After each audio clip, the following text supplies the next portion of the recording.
রাজধানীতে যেখানে আমি দাঁড়িয়ে রয়েছি এটি হচ্ছে বংশাল ৭ রওজা এলাকা। দেখতেই পাচ্ছেন যে পুরো হাঁটু পরিমাণ পানি এখানে রয়েছে এবং এখানে যদি একটি রিক্সা বা অন্য প্রাইভেট কারের মাধ্যমেও যদি দেখানোর চেষ্টা করি তাহলে একেবারে চাকা ডুবু অবস্থায়। এবং এখানে পাশেই যেই দোকানগুলো রয়েছে দোকানগুলোতে আমরা জেনেছি যে সকাল পর্যন্ত আরও বেশি পানি ছিল এবং এখানে দোকানের মধ্যেও কিন্তু পানি প্রবেশ করছিল।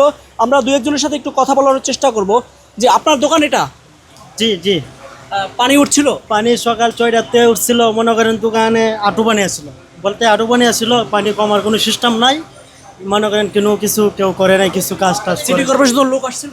না না, দেখি নাই, সকাল পর্যন্ত দেখি নাই। যেমনটা আমরা দেখছিলাম এবং দেখানোর চেষ্টা করছি এই মুহূর্তে যদি আপনারা লক্ষ্য করেন বেশ এই বংশাল এলাকায় বলা যেতে পারে যে ২-৩ কিলোমিটার বলা যেতে পারে পানি বিভিন্ন গলিতে রয়েছে। এবং আমি আরও সামনে যদি যাই আসলে অনেকটা রিস্কই রয়েছে, কারণ হচ্ছে যে যদি নালা বা ড্রেনের মুখ ভাঙা বা খোলা থাকে সেখানে কিন্তু অ্যাক্সিডেন্ট বা দুর্ঘটনা হওয়ার কিন্তু সম্ভাবনা রয়েছে।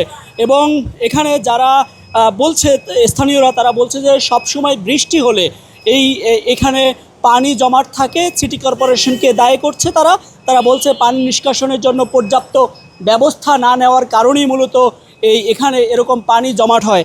এবং এখানে শুধু যদি বলি যে একটি গলি নয়, এই পুরো ৭ রওজা এলাকাটি অর্থাৎ বংশালের আশপাশে সব জায়গায় কিন্তু পানি এভাবে জমাট হয়। আপনারা জেনে থাকবেন যে রাতে বৃষ্টি হয়েছিল, এখন রাত ৯টা বেজেছে, অর্থাৎ গত রাতে বৃষ্টি হয়েছিল, সকাল দিকে বৃষ্টি হয়েছিল, সেই বৃষ্টির পানি পুরোপুরিভাবে বলা যেতে পারে যে বেশ ১৪-১৫ ঘন্টাও পানি নিষ্কাশন হয়নি। এবং এখানেও ২-একটা দোকানের সাথে আমরা কথা বলার চেষ্টা করবো।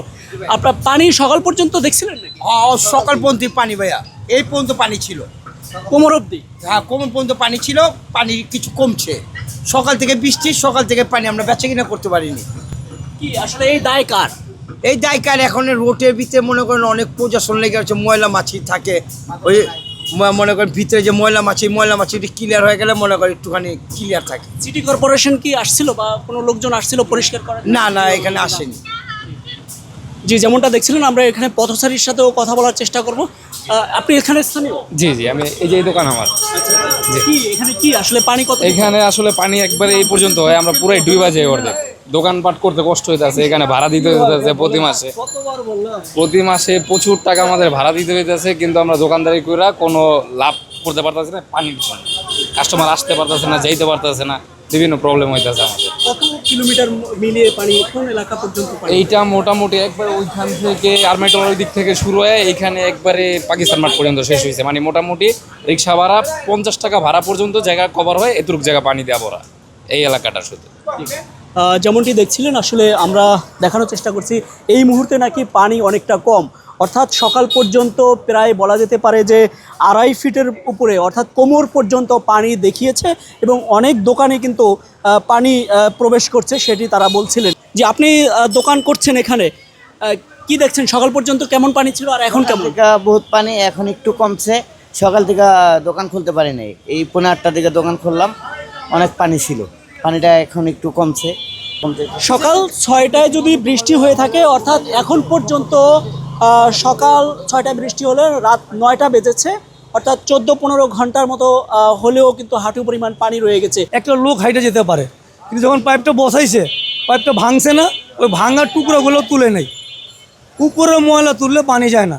মেন হইলো পাইপ জাম, এই পাইপ পরিষ্কার না করলে পানি কোনো দিনই যাবে না। এটা তো বৃষ্টি হয়েছে, পানি জমে গেছে, প্রতি শুক্রবার এত পানি থাকে এখানে বৃষ্টি ছাড়া।